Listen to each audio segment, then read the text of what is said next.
Hello, everybody, and welcome back to this week's episode of the Cantina Conversations. I am one of your hosts, Will Beeman, joined by my Jackson just burnt his mouth mid-introduction. I'm not. But I'm not we are used to. the three sad boys with stock hats in tow. Jackson, are you able to speak and introduce yourself this morning? How are you today? Yeah, I'm not used to. I'm used to drinking coffee out of like a mug that doesn't retain heat as much as something like a thermos or whatever you would call that. And so my timing on when I would usually take a sip is very very different. I also think that the coffee brewer at my parents' house runs a lot hotter than the one in my house because my upper lip is like actually burnt right now. That means you won't be able to taste anything for like 3 days now. That's Thank you, me, Will, for this Jax. great gift to keep the Yes, coffee warm to burn Jackson's mouth.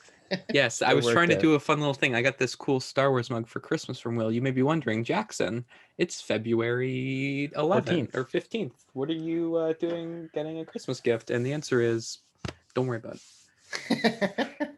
Yeah, and also joining us, DJ in his second level of Kylo Ren cosplay. Now with Yeah, a this hat. is the black one. This is like I don't know what the levels of Kylo Ren cosplay are because the other one's red, which doesn't make any sense. But we'll accept it. How are you today? I'm very cold. Very You're cold. very cold. Yeah. Yes. Cold in the Great White North and the north of America. Yes, it's very cold where I'm at in the Midwest of America, and it's even colder where they are north of where I'm at in the Midwest of America. We are almost in a way kind of in the same region. We're almost on the same parallel. Yeah, almost there. I mean, if you take the weird, the Earth is on the slant, right? And isn't it slanted so you would be kind of parallel to us in a way? The Earth is just like this, isn't it? No, the Earth is flat, the Earth clearly. is like the Earth is like spinning on an axis at like a 20-degree angle or something. On a clear summer night, I can look out my back door window and I can see your guys' house because the Earth is flat. Yeah. Right. That's how it works. That's how it geography works. for us. Yeah, Of exactly. course. Mm-hmm. But we are recording on Valentine's Day, and what does that mean for us? Who's to say? What does that mean? Who is to say? Maybe we will find out later with some fun activities. But we do have some things to get into before we get to the fun. And ding dong, the witch is dead, ladies and gentlemen. Gina Carano, aka Cara Dune, has finally officially been recognized as no longer employed by Lucasfilm, with no intentions of bringing her back. I do have the statement from Lucasfilm that I will read if you have not been able to see it yourself. It's quite the statement. In a statement by a Lucasfilm spokesperson, they said the following, quote, Gina Carano is not currently employed by Lucasfilm and there are no plans for her to be in the future. Nevertheless, her social media posts denigrating people based on their cultural and religious identities are abhorrent and unacceptable, end quote. So absolutely, as the creators and the original pushers of the hashtag Boudun movement, are we going to dive in and talk about this a little bit? Yes. I think me reading into the spokesperson's statement a little bit more than I probably need to, but that's just because we're so into the weeds of these things. And DJ brought it up several times throughout our private group message that we talk out as well.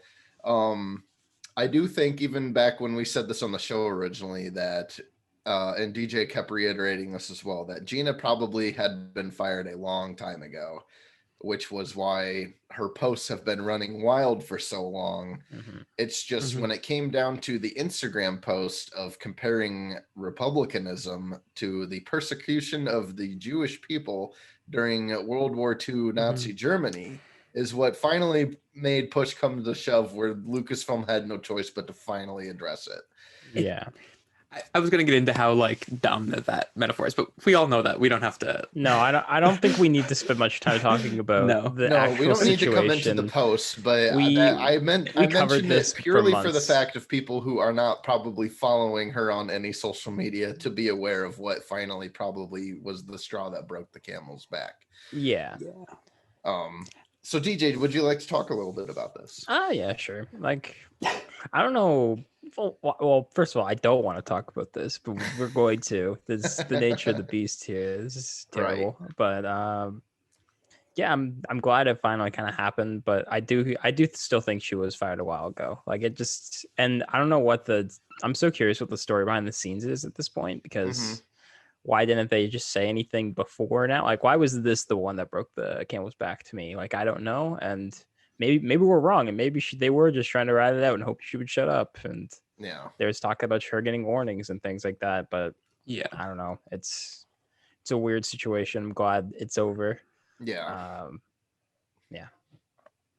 Yeah, I do think there was a report out from John Campia, who has been in the Hollywood business for a while. He's not as reputable these days as he used to be, but he did say on a report on his live show that Lucasfilm had given her 3 separate chances to change her behavior, and she agreed to these chances and blew it 3 times. So 3 strikes are out, and that's what led to her finally being let go. Who knows how much truth there is to that, because like DJ said, like, I'm going to keep believing I think she was let go long time ago. Yeah.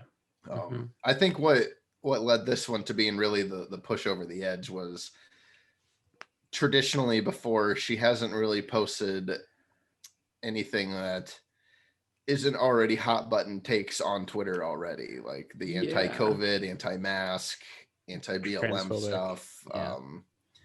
I think that was the last post was really what made them be like, all right, now we have to say something. Yeah, like the other ones, like sadly, a big company like Disney can get away with being like, "Well, we don't know about that one. Sorry, guys." Like, and sadly, that's like a real thing they could do. This time, it's like, well, what are you gonna say? Like, come on. This one is also pretty kind of clear cut. went mainstream as well. Yeah, Like yeah. a lot of it was honestly, it's been wild to see all the kind of like mainstream news outlets covering the, even like not just her firing, but like specifically like the Instagram stuff. It's been interesting seeing, and like seeing them really have like no idea what's going on too has been very interesting. frustrating. They're like, oh man, she was fired for this Instagram story. I was like, well, not really. It's been interesting to watch. It just like be everywhere. Like I started following recently, this is a random time, like a lot of like more like Canadian local like news, and they've all been like reporting on it too. And I was like, oh, everyone's getting their 2 paragraphs out of this story. Yeah. But As for my take, which you haven't asked me for yet, the free marketplace of ideas speaks, and however it wills things, it is spoken. that's the way it goes. Yeah, I wish her luck on her career making really bad movies with Ben Shapiro. Yeah, that was a joke. I hope they go horribly. I'm excited for a podcast with Dave Rubin. It's going to be a good podcast. The left hates Star Wars. Yeah, the left hates it so much. That's why it's like one of the most leftist pieces of media in the history of film, and has been from the beginning. Like, we'll continue. That's my favorite part about when controversy around Star Wars comes up, is watching more far right based people trying to twist it to them. Star Wars to their narrative, and it's like, have you never read any interviews by George Lucas or anything? Like, these movies are like his leftist agenda blanketed in a Flash Gordon wannabe. This is one of those moments where I really wish that George felt comfortable in the public eye still, because I just want him to be on Twitter and just be like, just randomly drop the tweet, just like, guys, what the hell? Yeah, like replying replying to Sean Hannity, and it's like, actually, this is supposed to be a metaphor for that would be fantastic. I mean, let's not forget there's an episode of Clone Wars, which is a children's cartoon where the entire plot is about deregulating the bank system. Exactly. a whole arc. That's 3 episodes. Yeah. So, like, let's quit pretending that it's not wearing the politics on its sleeve. And not early on when they were like, we don't know what the show is. It's the 6th season. Man. You know, when you think about it, a Capitol building and a Death Star, kind of similar, and to just, makes you think a little bit. Yeah, it does make you think. But you know, I know the Boo-Doon movement really didn't get too big. It did grow beyond our audience, which was very lovely to see online. But I will take full credit that we were the ones that started the movement for all of this to happen. So Yeah. that's going to be a win for us. It's a moral welcome. victory, if anything. You're welcome. Yeah, I said this on Twitter where like we this is literally one of the first things we talked about when we were like, we should do the podcast again for Mandalorian, and we were like, ooh, this Gina Carano lady, she seems maybe bad, and we should maybe think about that. And I was happy with our choice to just constantly be mean to her as our response to her existence, and DJ, I got did you blocked ever get pretty blocked early by on. her? I don't think so, but No. Yeah, let's because do I a know little the double podcast check. Twitter got blocked by her. I know Jackson and I got blocked by her. I'm pretty sure I I'm will clean say, still. it doesn't take much. And it's only been annoying once, is when I wanted to see her response to getting fired, and it was just a really dumb meme, and so it No, wasn't I, even worth I can it. see the whole thing, man. It's great. I live in the DJ's our free Gina marketplace of Carano insider ideas. from now on. Yeah. I had to send him the tweet I wanted him to translate for me. Yeah, because it had the thing where it was definitely quoting her, but he couldn't see it. Yeah. I do want to point out though, before we move on to the next topic, is there's a lot of people online that are like saying they can just recast Cara Dune, and there's some No, people that character's want done. Lucy Lawless to be Cara Dune now. There's Danny Fernandez is trying to fan cast herself as Saw Cara that. Dune, which wouldn't be a bad choice either. But like honestly, at least from the Mandalorian standpoint, Jon Favreau's been very good at creating new characters that are from a diverse cast. There are a lot of people of color in the Mandalorian. There are a lot of female characters in the Mandalorian. He's Bill done Burr, very he's good from at that. Boston. Yeah, Bill Burr's from Boston. Just be like, hey, Mando. But I don't. They have like, and we said this when we were reviewing the show. They gave themselves accidentally the perfect out for Cara Dune, where they don't need to recast her. They can just bring a new character on, or just have Ming-Na Wen be the Cara Dune of the show from now on. She also, now that to she's clarify, a marshal for the New Republic, all they got to do in the first episode of season 3 is just be like, "What about Cara?"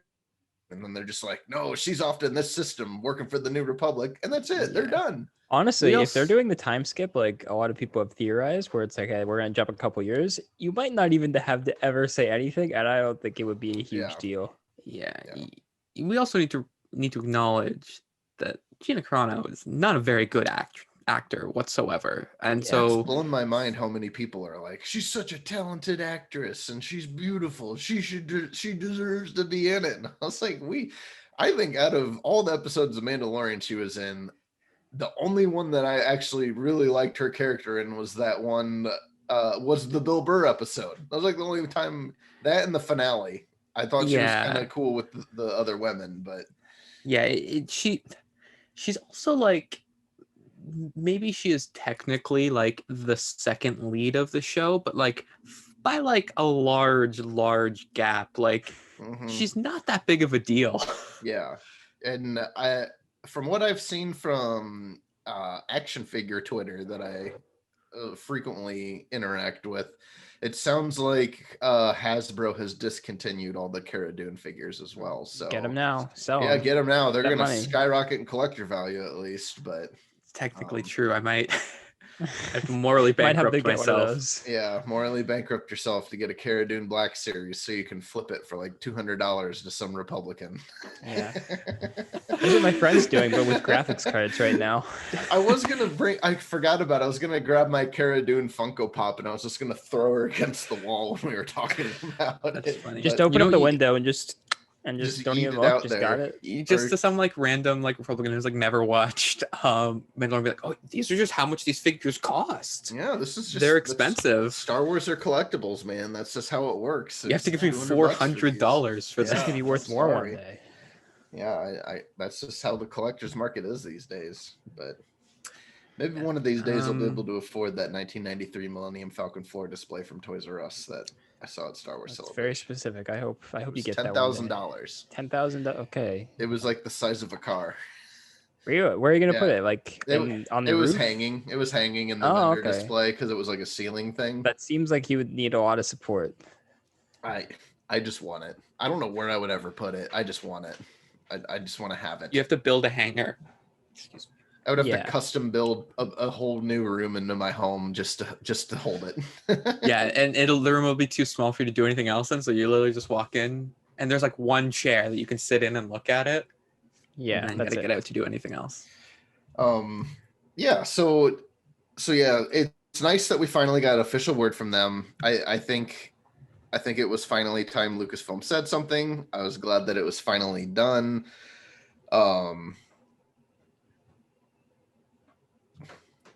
Sorry, I just got distracted by something. I'm trying to Google and talk at the same time. Oh, But it's fine. I do that all the time. Yeah, I'm glad that we finally got that taken care of, so that way we don't have to worry about them anymore, or worry about her anymore. But the best part of this announcement that day, though, was on the day that Lucasfilm finally acknowledged that Gina Carano was no longer a part of Lucasfilm, was the exact same day that Pedro's sister Lux came out as a trans woman.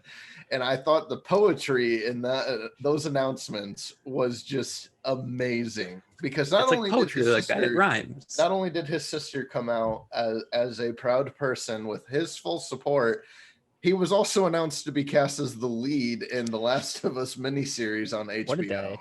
So Pedro is just tearing it up. He's having the time of his life. That Shout out to was- Pedro. Yeah. Well, now that he is cast in another series, the rumors are true, and it's actually not been him in the suit for the entire time. God. It's been someone else pretending, and he just does voice lines. So yeah, Grace Randolph was right.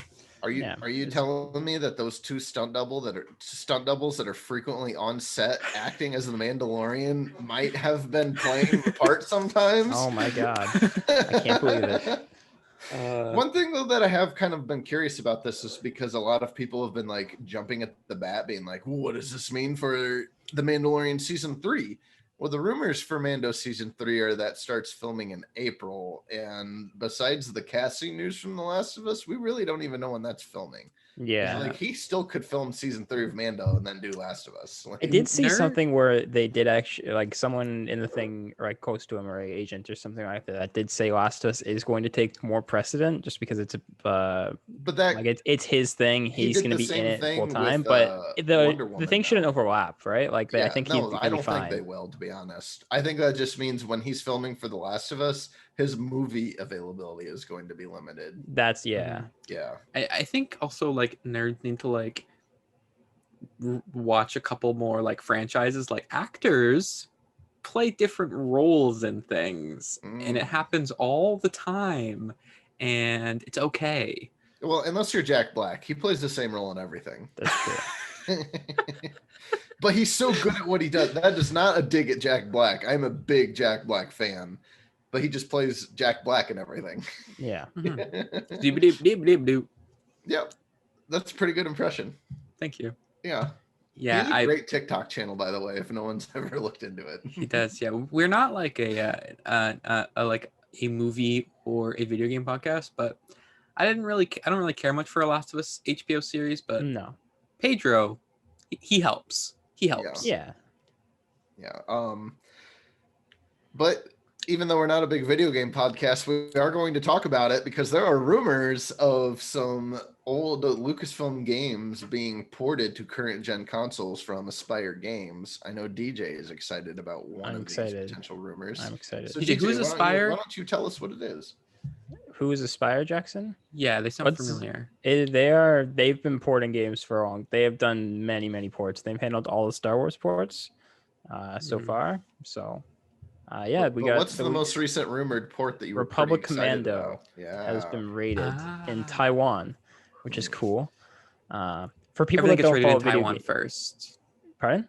I think we were just about to say the same thing. Getting rated in Okay. Taiwan happens like first all the time. Yeah, it happens all the time. And for people that don't follow games too much, like this is very different from like a retail listing where like some intern could just stumble in and be like, oh, I'm gonna put, Fallout 5 in here just to mess with people and get that rumor going. Like a rating is like a board that is used by the video game industry that's like separate.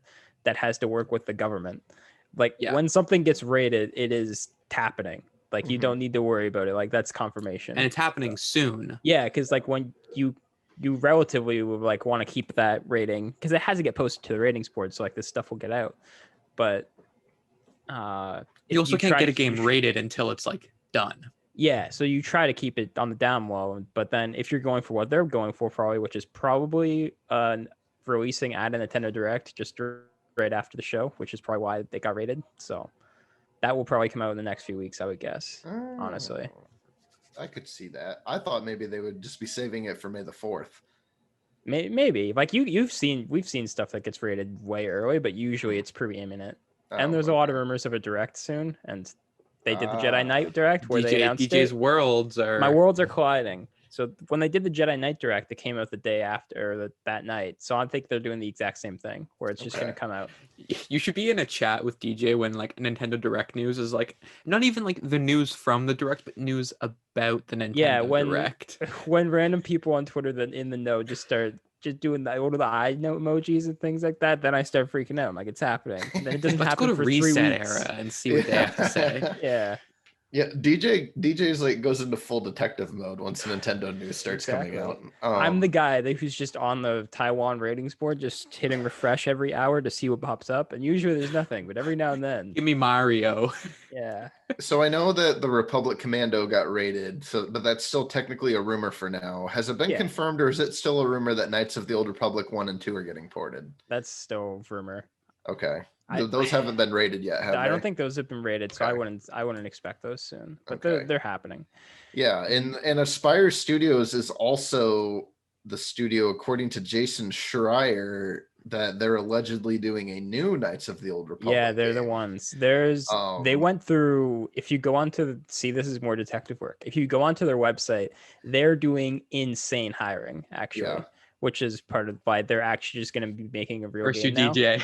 Yeah, And I did think it was interesting from Schreier's reporting where he said that it's going to be a new Knights of the Old Republic game that contains elements from the old games, but it's not going to be connected to them, which just means when I was important because nerds. when I was a guest on the Awesomely Average podcast, I told people that were listening to that show that the dream of KOTOR 3 was dead, because when they ever made another one, it would be a new game just pulling characters from the old ones, because Yeah. people keep forgetting when they make any game now, any book, any magazine, comic book, they all line up in the canon now. The Knights of the Old Republic 1 and 2 have so many inconsistencies now with the new canon. They couldn't just directly drop in place. They have to do their own thing and just bring characters back. So they'll bring back the characters everyone loves from Knights of the Old Republic. They'll just be in a new story and in a new game. I mean, they've been with Revan merch for over a year now.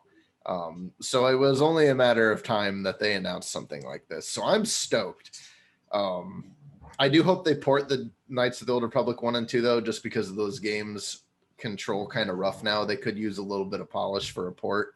Yeah. I tried playing it on Xbox, and I played it for like 2 hours, and I was starting to get into it, and then this news dropped, and I was just like, well, no, That's I'm how gonna it was wait and with buy it on Mass PS. Effect. I'm just gonna wait and play it on PS5. Get those Yeah. nice upgrades. Get some Yeah, trophies. You know what I mean? Yeah. Jackson, how excited for this gaming news are you? I know you're the biggest gamer of the three of us. Yes, correct. I don't think that joke tracks because you're clearly the least gamer. Anyways, Are you sure? I want to compare notes. But See. who's the least gamer? Who's beaten more games in the past year, Will or Jackson? I would be very curious. Oh, I've- definitely me. I played a lot of like short weirdo indie games. I guess. Yeah, I've only beaten. Show me your Cyberpunk. gamer cards. Come on. Oh yeah. I'll actually answer Will's question. I am actually pretty interested in Republic Commando. Just because that's kind of like what I like about. Oh, you're some gonna of the be Star into Wars. The Especially with clones. 4-player co-op. Yeah. We need to figure out a way to stream that with the three of us. The opening of that game, Jackson, is like you're on Camino and it's like first person and you're in the tube where they're making the clones and you're sitting there looking around and you're like, that's my brother. And then like one of the weird Samoan aliens comes out and he's like, it's time. And then you come out and then you're a Republic Commando. It's amazing. Yeah, I can't wait to watch that too with like the 2005 or like the 2002 graphics. So they're just yeah, it's bad. It's really bad. I'm excited to check that out because I remember we were literally like a couple weeks ago talking with the Republic Commando books, I think. Yeah. Yep. And that kind of like story kind of area is good. And as for like a Knights of the Old Republic game, I have like very specific RPG tastes, and I don't know if that game will specifically fit into it. But if they put out a new one, I will 100% play it. If they port the old ones, I will probably play them. But yeah, those like old school like BioWare RPGs just like aren't really where I want to be. And by old school, I mean Mass Effect, because Mass Effect is old, and so are you, dear listener. I mean, you're not wrong. That is an old game now. Like I was 13 years old. That came out. 14 years old this year. Yeah. But the Republic Commando thing, though, if that ends up becoming true, that's just yet another thing that Jordan Mason was correct on.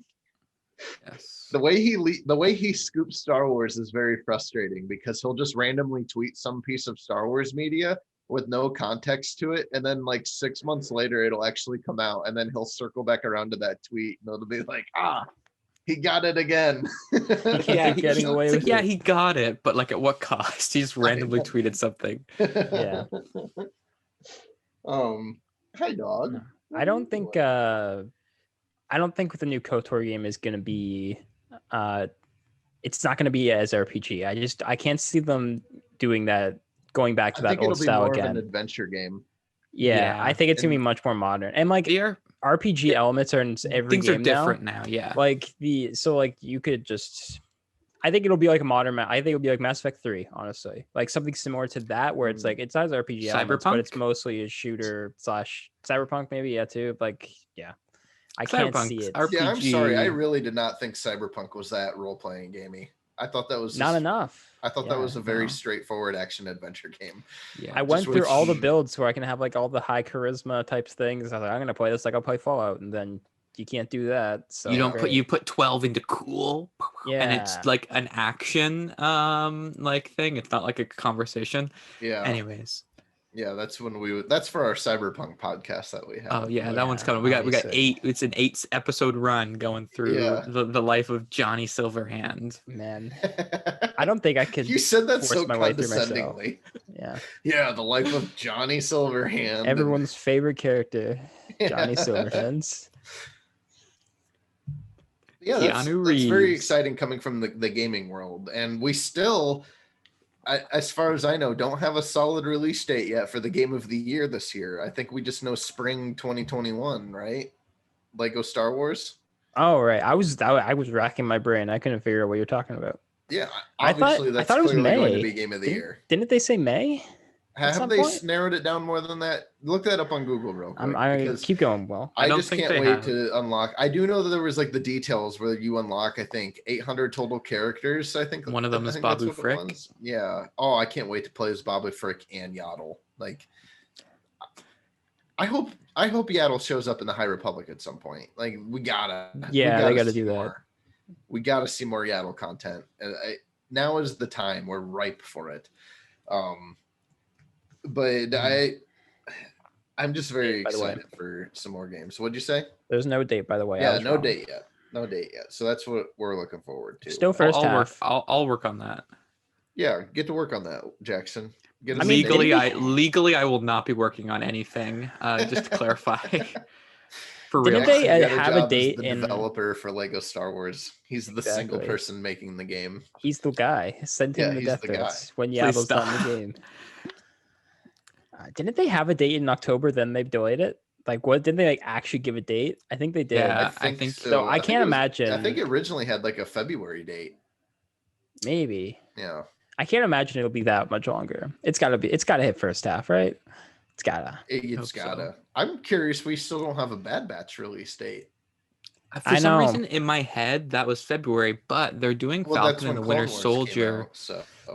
excuse me, they're doing Falcon and the Winter Soldier pretty much right after WandaVision. So I think there's like a and 3-week break between the two.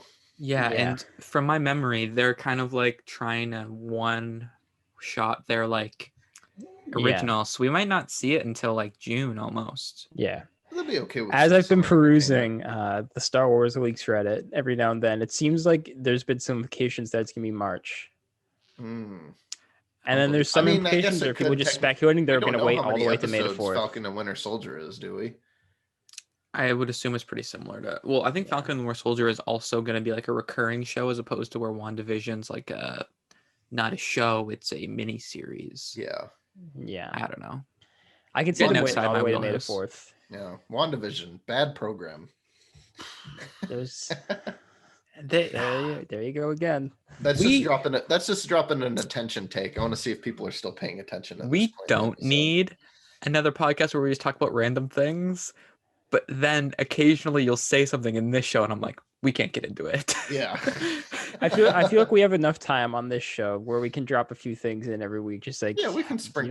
You know what? We are a a conversational podcast. I kind of hate this. Yeah, the best one in the galaxy. Yeah, the best conversational podcast in the galaxy. But let's take the time now. I was about to do it. Thank you for pushing. While we get into the final topic of this episode, and since it is Valentine's Day, where we celebrate love, I think we should go around and we should celebrate who we think our favorite couple in the Star Wars universe is and why. I'll give you a couple seconds to try and think out who your favorite might. Do they have to be canon? They do have to be canon. Or no, let's do some fanfic too. I got some ships. Yeah, we can do some ships too. Mm-hmm. Let's open the doors to everything. And TJ, you look like you're ready to go already. No, I'm not ready to go. You look like you were Is Jackson ready to go? Okay. My favorite couple in the Star Wars universe, though, is Hera and Kanan Jarrus. Though I think their romance is spectacular. How it grows together from the beginning of Rebels to the end with Caleb's untimely demise, where you actually feel the pain and suffering from all of that.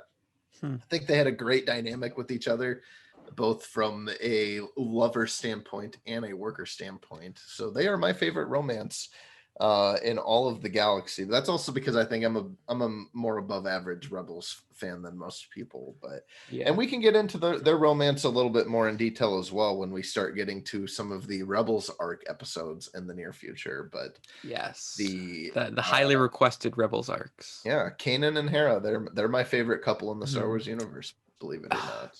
Will, that's a really good take, because so here's what my thought process has been. I was just kind of going through the couples, and I'm gonna name one that's not it. I was like, I wonder about those two prequel lovers, Anakin and Padme. Obviously not. Horrible couple. Mostly just because Anakin is horrible. Padme is great. But I was thinking about it, and then I was like, Han and Leia.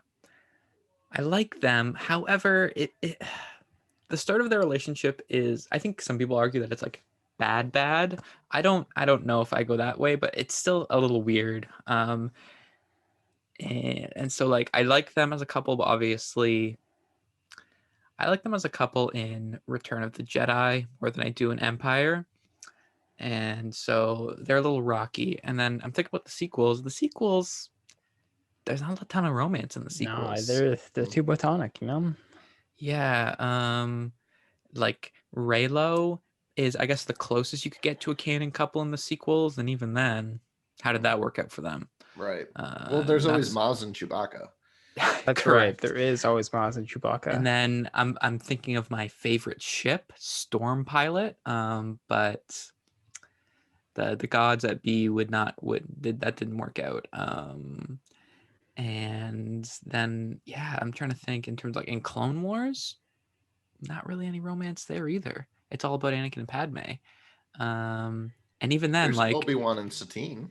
Ooh, that's a good one. That is a good take, actually. There's also Maz and the Codebreaker. Right. Maz and Justin Theroux have canonically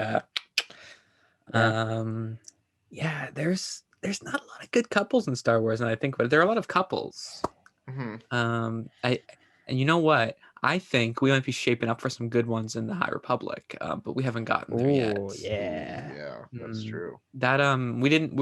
I guess we're not talking about this week but I finished Into the Dark last night, and it doesn't end with any couples talk, but there's definitely some discussion of sexuality within the Star Wars universe, and then of course at the end of Light of the Jedi, we've got a little bit of a wink and a nod to something that Will has theorized will be the downfall of the Jedi Order. Abstinence is the best policy, as we all know. So, yes. So this is my long walk to agreeing with Will, with Hera and Kanan. Okay. I think they are the most natural, the most unproblematic in like literal ways, as well as like things I don't like ways. And I think they've got like a solid full arc of romance. And I'm trying to remember Rebels correctly. At the beginning, it's like you don't really know if they're that was a what I was going couple. to say. I'm not disqualifying it, but my one critique would be I don't feel like it is fully recognized until the 4th season. Like you kind of get it, like as you go. I'm like, okay, this is clearly happening, but like it's not really dug into till like at the end, which Yeah, they're busy, so like I get it. Like they're kind of trying to save the world. They're too busy raise saving some the world to children. kiss. Well, apparently not too busy to kiss, if you know what I mean. Exactly. A baby. Yeah. That was after they joined the rebellion, though. They hunkered down, got a nice place to live, and they're like, you know what? Let's have a baby. Does that mean that Kanan and Anakin are the only two canonical Jedi to have offspring?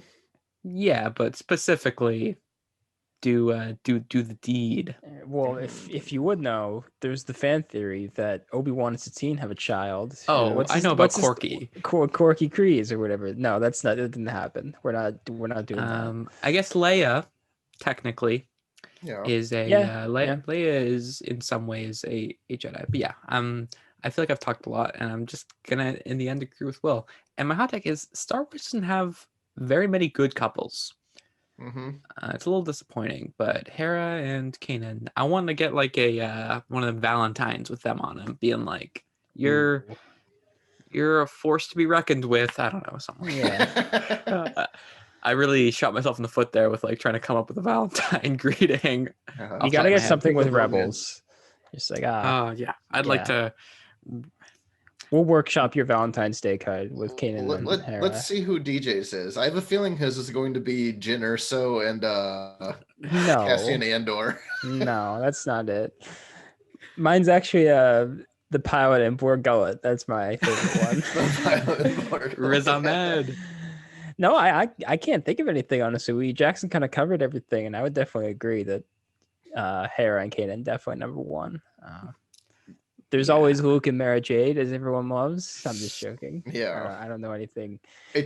I've read of those books. They are only just getting to the point where just like, are we into this? Like, we doing this, right? Is this a thing? So, yeah. It is interesting, though, now that Jackson kind of laid it out, like how many either kind of couples or the couples that there are, how terrible they are. I think that partially comes from the lack of women in Star Wars and that's very true. Yeah, there's a lot of ones where I think I'm just like, that could have been good if the dude didn't mess it up, because I'm also just like, what about Qui-Gon and Shmi? And we're just like, well, no, that should have happened, but it didn't. Qui-Gon and Shmi for sure fell in love. They schmeed. Yeah, but like that should have happened, but Qui-Gon was a fool and he left her. Yeah. Qui-Gon's like, oh, I'm questioning the Jedi Order and like what they mean, but not enough to make this happen. Yeah. Qui-Gon was the original F-boy. Yeah. Let me take you away from this place, and then leaves in the night. Yep, with her son. Never comes back. What about because he dies like a loser? No, here's one. What about Palpatine and Shmi, who went back in time to birth Anakin? No. Well, that's just implied. That's still not canonically confirmed yet. But I do want to give a special shout out because I know you guys did not watch it, and only a handful of people did watch it. But Star Wars Resistance did contain Star Wars' first openly gay couple, Okra and Flix. So it is a shout out to them as a couple. I still have such a weird place with Star Wars Resistance. I can't really recommend it, but I guess if you're really bored and you're like, I want to try Star Wars content I haven't seen, give Resistance a try. It's only 2 seasons. You can blow through it pretty quick. Finn and Rose. Right. Number 1. Yeah. Anyway, that's who. I'm kidding. I mean, I The guess sequels, you could man. say from a platonic love standpoint, Luke and Leia is a pretty strong one. Yeah. Yeah. Here's my take. There are 2 kisses in the sequel trilogy. Kylo and Rey, yeah. and Luke and Finn, or not Luke and Finn and Rose. Neither of them are very good, in my opinion. And there's the background kiss too, Right. the 2 women. Right. So are there really only 3 kisses in the entire sequel? That can't be true. There's got to be some more kissing. There's not a single one in the Force Awakens. Trust me, I was looking. No, that's true. Yeah, wow, that's wild. Because Han and Leia don't even kiss. No. Luke kisses Leia's forehead at the end of Last Jedi. But did he actually? He was a projection. We need more smooching in Star Wars. Even if you think about the original trilogy, it's really just Han and there's some good kisses. There's some good brother sister kissing in the original trilogy. Yeah. Luke and Leia kiss in A New Hope. They kiss in Empire. Han kisses her in Return and Empire. Yeah. Lando wants to kiss her. Oh, Lando and L3. Forgot about that couple. Yeah. Yeah. And now they're in a new show together too. That'll be good. Phoebe Waller-Bridges is actually really funny. I need to watch a little bit more Fleabag. Yeah, make there's a sexy priest in that movie or in that show. That's what I've heard. But yeah, I forgot about Lando and another L3. potential couple that could happen in the future. Cal and Marin, maybe. Oh yeah, there's definitely some vibes in that game. There's some vibes. She's not allowed to date Cal. She's too good. She's got date mates. that was my joke for the day. We may still see some romance come about in Mando, though. I mean, that's true. He's becoming more of a sensitive man each season. He's Mando and he's that a lady dad. in the He's got to find his mother. You know, Mando and that lady in the first season. That was good. I totally thought they were leading to something happening between them, like in the second season, and then she didn't even appear. So I actually really liked that. I liked that episode quite a bit. Yeah, as we've discussed. We are standing to that episode. We were the real Bryce Dallas Howard, but that Bryce Dallas Howard stands for everyone came in the second season was like, oh, she's so great. Oh, you know who we forgot who was absolutely number 1 on this? The couple in Mando episode 2 with the eggs. Oh, Frog Lady and her husband. Frog Lady and Frog husband. How did we forget that? They are 100% the ultimate couple. I think he's only in episode 3 because I think they get to whatever planet it is, and there's like yeah, you're right. Yeah. Wow. The effort they go to for their love and their expression of love in producing offspring. Yeah, it's unparalleled. It's number 1. They're definitely number 1. And then they babysit Yoda or Baby Yoda. Sorry, Grogu. Yeah, Grogu. Technically, we didn't know that. And then he watches the little tadpoles, and he's like, "Oh, I was eating these." And yeah. That's a good call, DJ. I'm done, but I have to say one thing. My first thought, which is not true, I don't know why, but my first thought was Ahsoka and Rex, and they're not a couple. They are just very close. I don't. It just because in my head, I had to think of like, because it's Star Wars, I had to think of male-female partnerships. And for some reason, just because I love the 2 of those characters, those are the first 2 that came to mind. And I was like, that is not a couple. You know, they are in the outer regions together alone for a long time. Maybe something blossoms between Thrawn and Ezra. Rex is a dad. We can't do this. I said Thrawn and Ezra. Oh no, we can't. No. I mean, they're on that ship somewhere. That's online somewhere. I'm telling you right now. At AO3. Yeah, that's all I can think of though. As far as then there's also Rey's parents. Right. Palpatine's son and Palpatine and unknown partner. Yeah, that's also number 1. Yeah. Hopefully, in the new KOTOR games, we get some new ships, because then it'll be like, hopefully it's like the Mass Effect where you can date everyone. That'd be cool. Yeah. Right. Yeah. Get me a new Star Wars waifu. Yeah, maybe they can at some point in the canon they can give Watto a lover. Yeah. Or Jar Jar. Yoda and Oh, Yaddle? Jar Jar had one. Yeah, didn't he have one in Clone Jar Jar Wars? had that queen of that planet. Yeah, Right. she gave him a little smooch. Yeah. Good for Jar Jar. Yeah, And he was even like, Jar no, Jar's I've got to getting go some back love. to destabilizing the galaxy. Oh man, love in the galaxy. You gotta love it. It's Ahsoka and Lux interesting. Bonatari?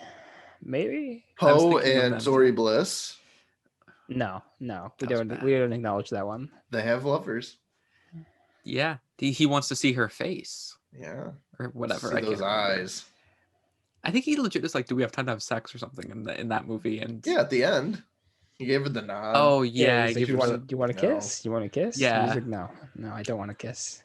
She's what got Carrie Boba Frick Russell? now. Carrie Russell.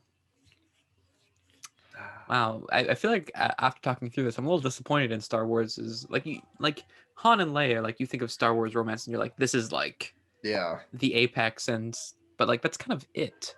Yeah. Maybe we have to read Lost Stars now. No Maybe wonder that's there's the so logical much- conclusion. that Yeah, we come there's to. there's some romance in Lost Stars, but No like wonder there's so much shipping. Yeah, no wonder there's so much shipping, just because there's not that many good lovers in Star Yeah, Wars. everyone's got to Yeah. do the work for them. Can you imagine Or- we got 7 seasons of Clone Wars, and really the only like romantic relationship that was developed was the already existing one. Yeah. Yeah. And then everyone tried to will Obi-Wan and Satine into existence, and that's why there's the fan theory of their secret child. And then I mean, like they were that one is developed. It's just it's on the rocks, like Yeah. it's done, yeah, but it happened. yeah. And it's very interesting Man, to really Dave think about it Filoni. that way. Unhorny? Question mark. Which is for somebody who loves anime as much as he does, that's wild to me. Some guy who's Yeah. into lycanthropy or lycanthropy. I guess it's kind of like anime in that sense, where like no one's together, but you think everyone's together. You're drawing that fan art. Is that it's an You're all anime about- thing? you're watching the wrong anime, DJ. I guess, yeah. Maybe I'm watching the wrong anime. Me. What anime are you watching? Jackson's Oh, I a huge was- One Piece fan.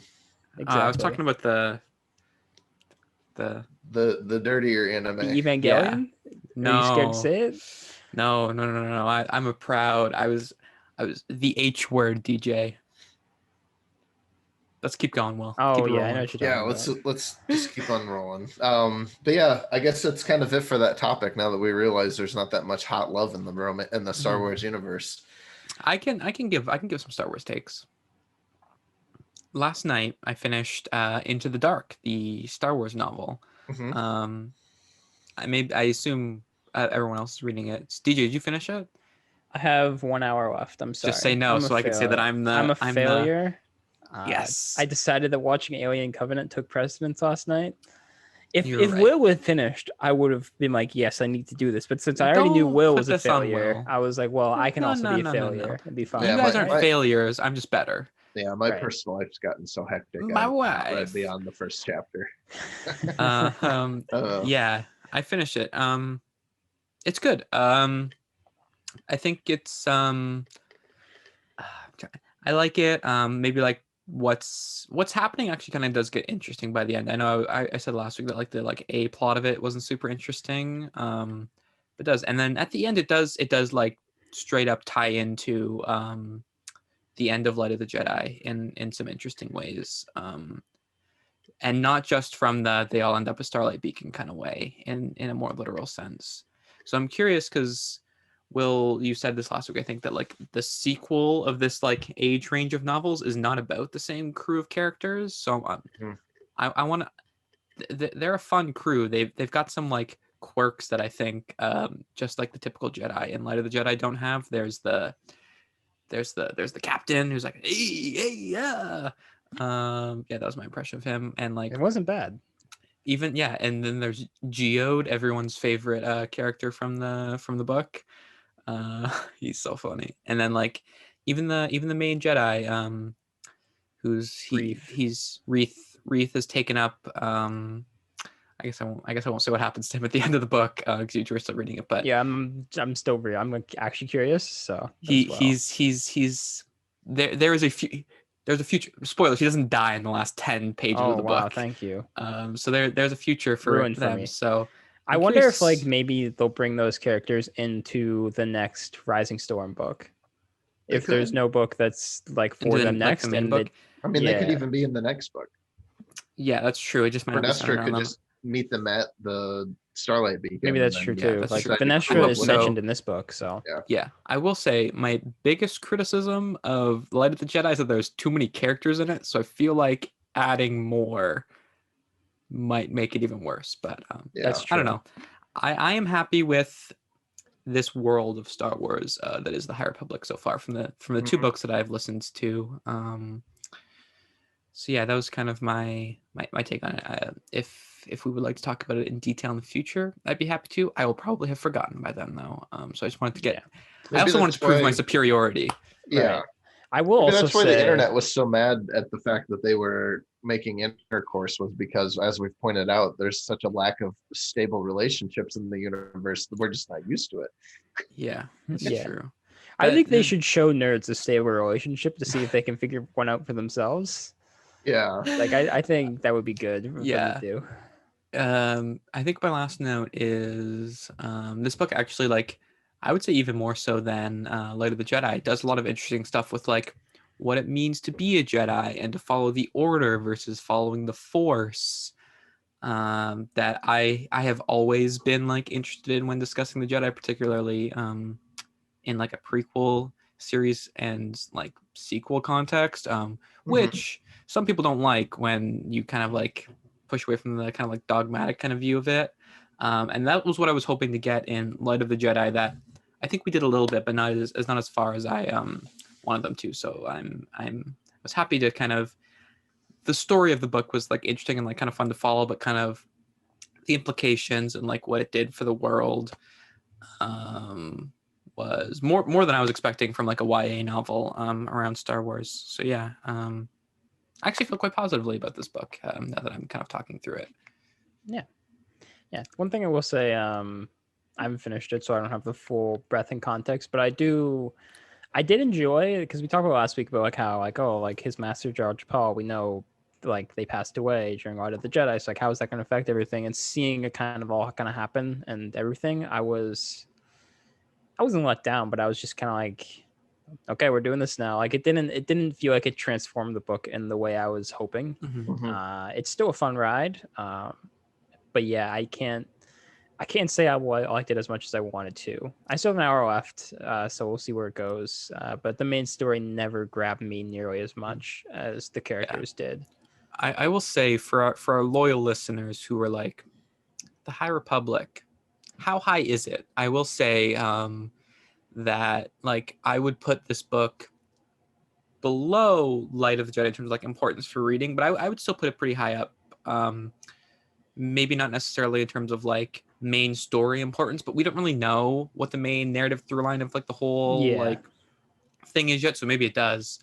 But they introduced it's some the things. second most important book so far, so yeah, and I think it's also like a good book, so I would recommend it. I think this one deserves more than just like a Wikipedia read, because I think it has like implications for like the themes of a lot of like the Star Wars, as opposed to just like plot beats to remember for when you read the next like main adult novel. Right. So yeah, I think this one's definitely worth the read if you're like trying not to read everything, but also want to like keep up with the main story of the High Republic. I will say, especially near the end, it starts to tie into stuff with the Nihil, which is happens pretty early on, so I won't spoil. Like, no. It's not really a spoiler, but yeah, like it's more than, from what I understand of Will's book, where like things happened around the Venestra, and then she ended up at Starlight Beacon. I think there's some broader implications for this story, especially at the very end, which CJ hasn't reached yet. I'm excited. There's some things that happen. Yeah, so good book, and maybe we'll talk about it in more detail in the future. All right. Well, you like the Youngins, so I think this, obviously you're gonna read it. I'm excited to hear your thoughts on it. Yeah, I'll get to it at some point once Will's I get too busy down. digging a ditch, or Yep. Something like that. Been digging ditches and burning the witches. Have you been doing like and- actual physical labor, like digging, or like what are you doing? No, I'm not doing that. You're Will's an just like- ideas man. You're He's the guy who watching, you're shows up to taking the the site. numbers. He's the guy who shows No. up to the site in a hard hat, but he's also wearing a suit. It's like, he's not gonna actually dig anything. Yeah. Oh yeah, I'm wearing a full suit the whole time now. He's like, hey, he's like pointing. Oh, just Yeah, kidding. I'm but- sorry, Will. You're throwing out ideas, and the guy's just like, you clearly have never been here before. It's not how anything could ever work. But yeah, I think that's gonna do it for this week's episode, though. Not much else to say. Next week's episode, though, is going to be amazing. I'm really looking forward to it. Before week. we announce that, can I make a joke so I don't undercut it? Yes, This is make our it. holiday special, Valentine's Day. Yeah. So the title of this should be a Star Wars holiday special? ? Oh, because it's a Valentine's episode. Yeah. Yeah. Okay. Yeah. We should That- do that that could every work. holiday. Yeah. Get that SEO up. Yeah. So I'm looking forward to next week's episode. Do we want to say what the surprise is, or do we want to wait until the episode's out? You can if you want. I think we should okay. say it. Yeah, I was Yeah. gonna say it last week, so Oh, okay. I think I So- might have dropped it last week. I don't know. I can't remember. So I don't think we did or not. But if we have not yet and you're still listening at this point, next week's episode is going to have the first guest appearance in Cantina Conversations history, and it is going to be none other than Brandon from Talking Bay 94, which is a interview Star Wars podcast. It is fantastic. Jackson listens to it. I listen to it. I've listened to it. I've listened to a few. I've gotten. I've listened to them for a while and followed Brandon for a long time. He's going to be a great first guest, so I'm really looking forward to not only the fact that he agreed to be on our show, but just to have him in general. So I am very Yeah. excited. it's been a while in the making now too. So I'm very Yeah. excited to record that episode because Yeah. I started listening to Talking Bay and I was like, yo, the show's sick. Yeah, So I'm excited to talk to him. When we decided we were ready to start bringing guests on, we thought that the best route to go was we were going to shoot our shot at some big time Star Wars podcasters, and it's actually gonna be paying off. So I'm stoked. DJ, I know, is the man of 1,000 words. I'll let you know he's stoked, but he will probably just say, "Yeah, I am." I'm stoked. I'm stoked. Yeah, there What are we you talking go. about? There's You some got me. excitement. You got Some me. inflection in the voice. Yeah. It's early, okay? Yeah, it's gonna be a good episode though. But until next week, when that episode comes out, DJ, where can they find you at online? DJ_Gillard on Twitter. I'm not blocked by Gina Carano, so yeah, if you have any questions, concerns, anything like that, just DM me and I'll screenshot those likes, I'll screenshot those tweets, whatever you want. Don't worry about it. Perfect. And Jackson, where can they find you at? As always, you can catch me at Jackson W Wells on Twitter. I feel like I had something that I was gonna share, but maybe it was just to remember to talk about next week on Was this it your show, mug? So Mm, no, I already showed the mug. DJ Yeah. didn't like his enough to show his off. I'm sorry, Will. I know. enjoyed the gift. I did notice though, about halfway through this episode, Jackson has Lord Stanley's cup behind him. He does. Oh yeah. yes, it's Yeah. straight from him. Yeah. Yeah, Yeah. so it's nice. Are you to gonna see. throw We also it? have what's that guy's name from the A Team? The wacky guy from the A Team that Bradley Cooper plays in the movie. He's back there too. Oh, I think Face. I think his name's Face. Yeah. Maybe it's not Face. It's the wacky one because I feel like Bradley Cooper's too handsome to play the wacky character, especially in 2011 or whenever that movie came out. But yeah. Anyways, Surprised that movie didn't get a sequel. Anywho. And you can find me on Twitter at WO Beeman, and you can find the show on Twitter at Cantina Convo. Reach out to us on that Twitter or any of our personal Twitters if you have any feedback on the show. Make sure you rate us, subscribe, like, all that good stuff. Let us know who your favorite couple in the Star Wars universe is.